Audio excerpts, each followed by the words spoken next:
The city of Lu was dark and silent. The streets, once bustling with life and activity, now lay in eerie stillness. Shadows danced on the ancient walls, whispering secrets of a time long past. The moon hid behind clouds, casting an even deeper gloom over the city. It was as if the heavens themselves were mourning the fate of Lu, shrouding it in a veil of sorrow.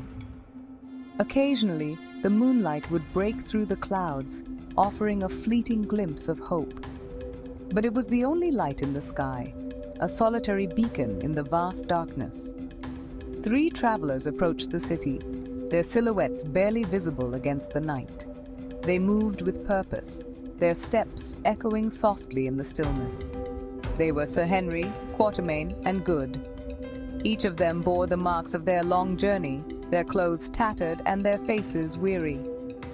They had come a long way, traversing treacherous terrains and facing countless dangers. Their determination had brought them this far, and they were not about to give up now. They were tired, but they had to keep going. The weight of their mission pressed heavily on their shoulders, driving them forward despite their exhaustion. They reached a hill overlooking Lu. From this vantage point, the city seemed both majestic and foreboding, a testament to its ancient glory and current plight. From there, they could see the King's Kraal. It was heavily guarded, with sentinels patrolling the walls and watchtowers. The fortress stood as a symbol of power and oppression. Sir Henry, Quatermain, and Good knew they had a difficult task ahead. They exchanged glances, each understanding the gravity of the situation. Their resolve was unwavering. They were on a mission to help Ignosi, the rightful king of Kukuanaland. Their journey had been fraught with peril, but their purpose gave them strength. Ignosi was the rightful king of Kukuanaland. He had been wronged, his throne stolen by treachery. But he had not lost hope, and neither had his loyal followers. But his evil brother Twala had stolen the throne. Twala ruled with an iron fist, his tyranny casting a dark shadow over the land. Now Ignosi was ready to fight for what was rightfully his.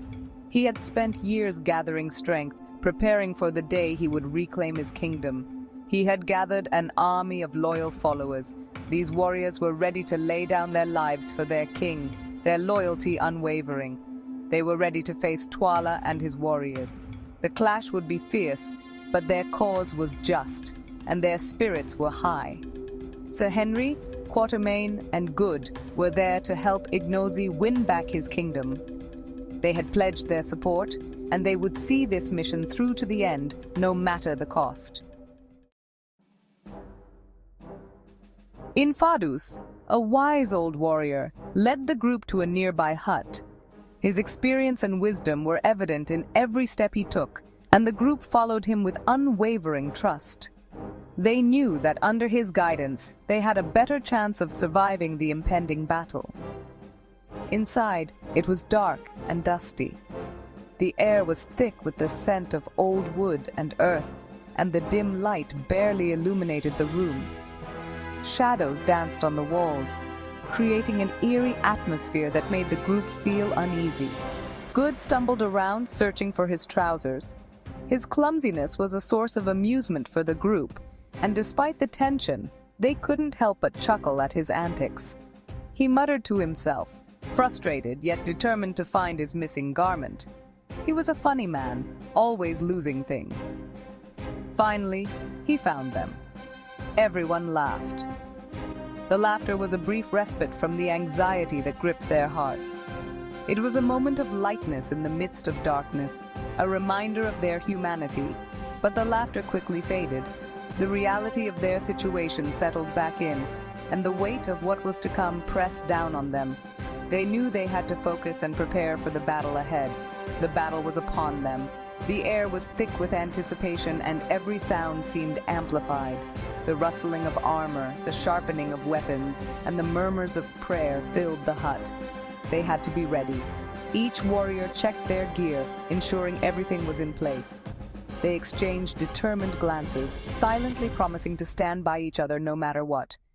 Ignosi stood tall and proud. His presence commanded respect, and his confidence was infectious. He was a beacon of hope for his men, a symbol of strength and resilience. He looked at his men. Each face told a story of courage and determination. They were ready to fight, ready to defend their honor and their land. His eyes burned with determination. He knew the stakes were high and failure was not an option. His gaze inspired his men, filling them with a sense of purpose. "My brave warriors," he boomed, "today we fight for our freedom." His voice was strong and unwavering, echoing through the hut and reaching the hearts of every man present. "We fight for our families!" The thought of their loved ones waiting for them gave the warriors an extra surge of strength. They knew they had to protect their homes and the people they cared about. "We fight for our land, the land that had given them life, the land that held their history and their future." They were ready to defend it with their lives. His words echoed through the hut.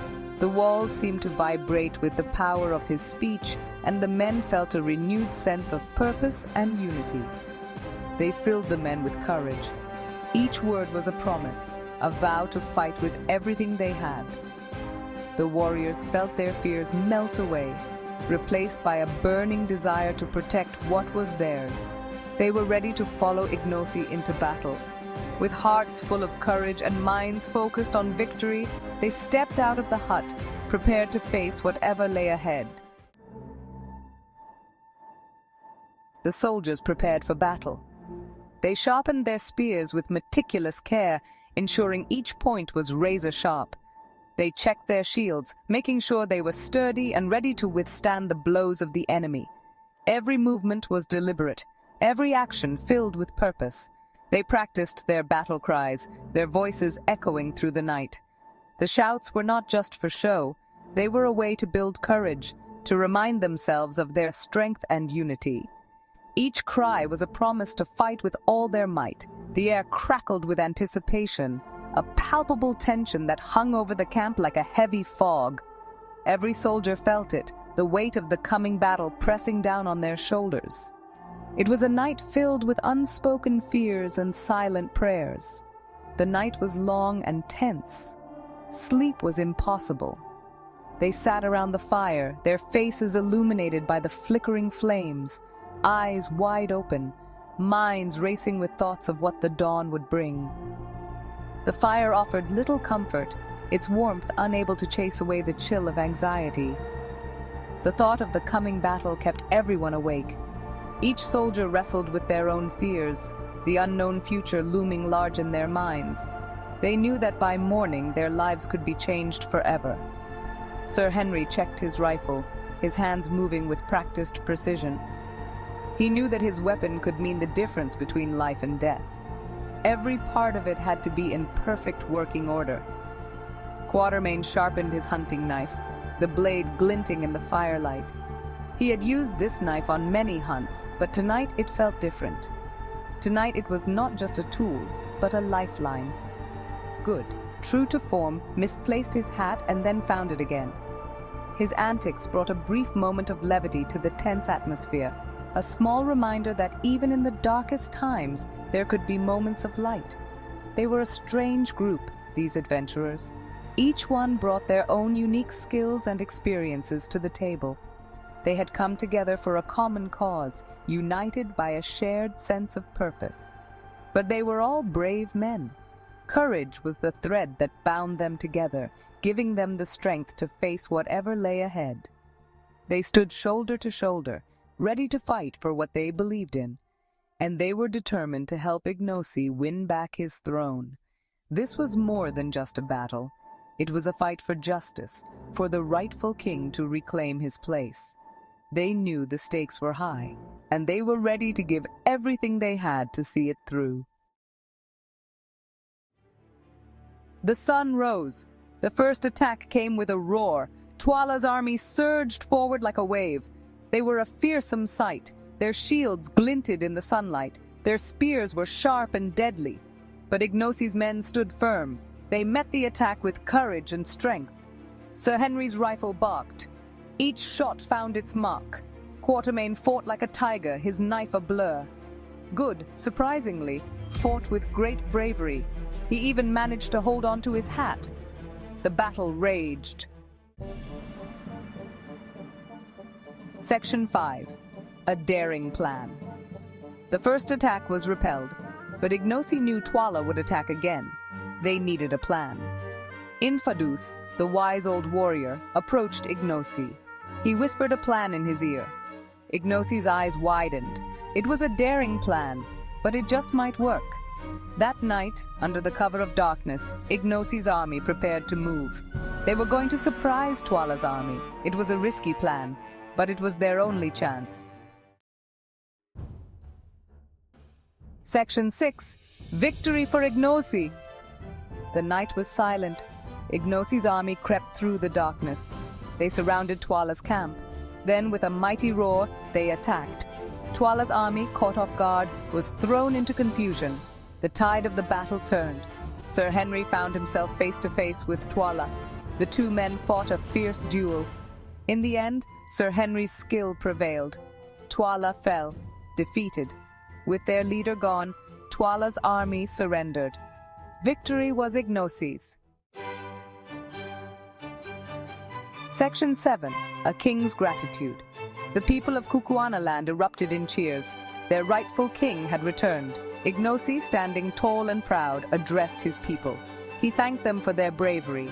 He promised them a reign of peace and prosperity. Ignosi turned to Sir Henry, Quatermain, and Good. He thanked them for their help. He showered them with gifts. He said they would always be welcome in Kukuanaland. Section 8. Farewell to Kukuanaland. The time had come for Sir Henry, Quatermain, and Good to leave Kukuanaland. They had seen many wonders, they had faced many dangers, but they had helped Ignosi win back his throne, and that made them feel proud. They said their goodbyes to Ignosi. They promised to return one day. Then, with a final wave, they turned and walked away. Their adventure in Kukuanaland was over. Section 9. A new adventure begins. The three adventurers set off into the unknown. They didn't know what lay ahead, but they were excited to find out. They were adventurers at heart, and for them, the greatest treasure was the thrill of the unknown. They knew that wherever they went, whatever dangers they faced, they would always have each other. And that, they knew, was the greatest treasure of all.